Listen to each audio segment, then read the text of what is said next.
That was the first encounter that I had with Jesus. That was how my journey with Jesus began. Oh, that's a very interesting one.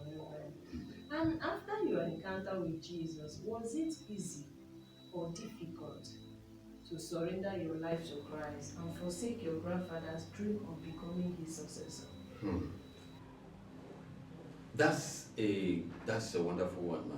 Thank you for asking me that question.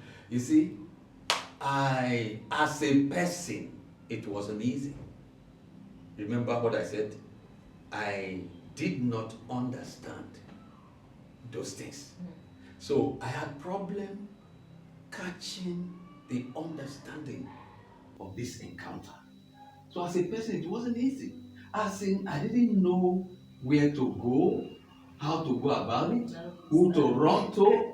All the people already know me as a native doctor, as a herbalist, as a witch doctor. So who will I tell this? As long as my people is concerned, it's a story.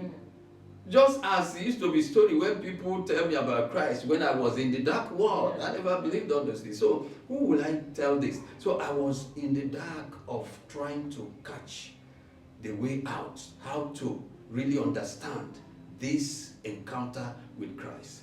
Until finally I got to somebody who now began to give me directions on how to go to church.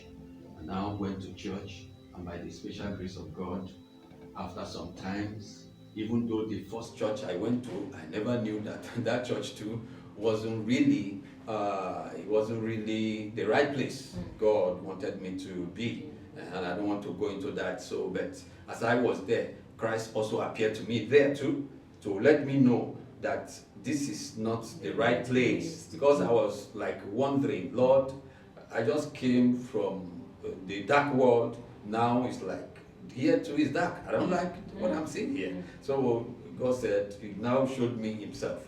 I said, no, this is not my place. This is not my place. I'm going to. And the revelation He gave to me was that a light shone from heaven and was just focusing on me.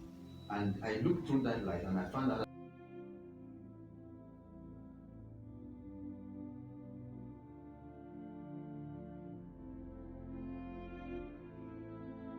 that I was putting a filthy garment.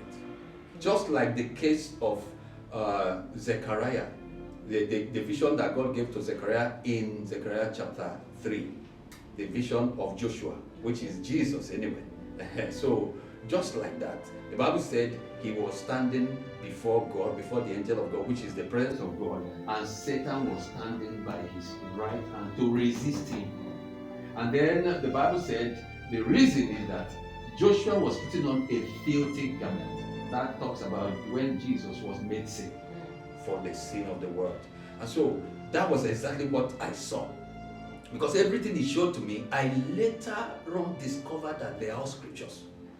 So as the light shone, I saw myself putting on that filthy garment, and I was like, how can I, Lord, help me.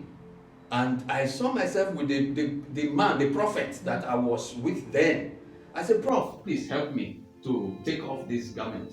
Prof looked at me and ignored me and kept doing whatever thing he's doing. And I did that 3 times. If you cannot help me, then I will make a U-turn. I saw myself, I made a U-turn. I left that prophet in the spirit. When I left, I was left alone, and I was like, how am I going to go with this filthy garment? What do I do? I heard a voice, very clear. A voice from my inside. It said, tear off the garment. And I laid my hand to tear off this garment. The amazing thing is that as I laid my hand to tear off this garment, suddenly I saw that I was putting on exactly the apparel, that white shining light apparel that Christ was putting when he entered me. Yeah. I saw that I was putting on that inside me, clothed with that filthy garment, with that black garment. So I was amazed. As I tore it, the white now blow out, boom, and then the black fell off me, and instantly I heard a thunderous voice from heaven. brrr, like as if it was a thunder, as if rain, heavy rain want to, to fall, and then the heaven just opened and there was a heavy downpour. And I was soaked under that rain. I was soaked with that white. And that was how the thing cleared. It was later on that I now begin to understand that I begin to understand those things. It's deep because with this thing I've just shared to you, I could go through the whole New Testament. How God, I could go through the letter of Paul to the epistle. This thing I just shared to you now is captured there about that. And so it wasn't, as a person, it wasn't easy, but you see, like I said, once you have an encounter with Jesus, you are like a pregnant woman. You are taken in. Something takes over you. Something dominates you. Something controls you. Something that is beyond your own ability. I mean, you become like a mad person. You are being controlled. You no longer control yourself. And that was how it was until I finally, by the special grace of God, met a woman of God, that Ezekiel's wife, this CPM church in Lagos, then in satellite town. So the wife, which is Mercy Ezekiel, was having a crusade in the area where I was staying in satellite.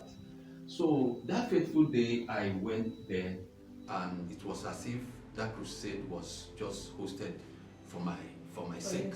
I'm telling you. So when I got to that crusade, the woman was just talking to me. As long as I'm concerned, the crusade was for me. And after that, he said, if you are here, you haven't given your life to Jesus Christ. Remember, I told you, I didn't really understand everything. It was that woman God used to open my eyes to understand many things about that encounter. That was how I went out, knelt down with tears, was sharing tears profusely there, and the woman led me to Christ. When he led me to Christ, I went back to that same prophet. When I got there, I realized that I could no longer stay anymore, and God took me out of there. That was how my journey began. That was how I finally gave my life to Jesus. After that crusade, then through the message of the woman of God, I understood what it means, what Christianity is all about, and what the meaning of that encounter become clearer to me. And then from there, I began my Christian journey, which was not really easy like that because of still the same mistakes of, finding yourself in a mix of religious people that will be giving you all kind of advice, giving you all kind of instructions and all that, you see. So as I continued and began to to serve God, as in becoming a part of the church, and I experienced a lot of should I say a lot of the journey wasn't really easy. As in I didn't know the truth. There is this emptiness in me. Then I have a burden to know more of this Jesus.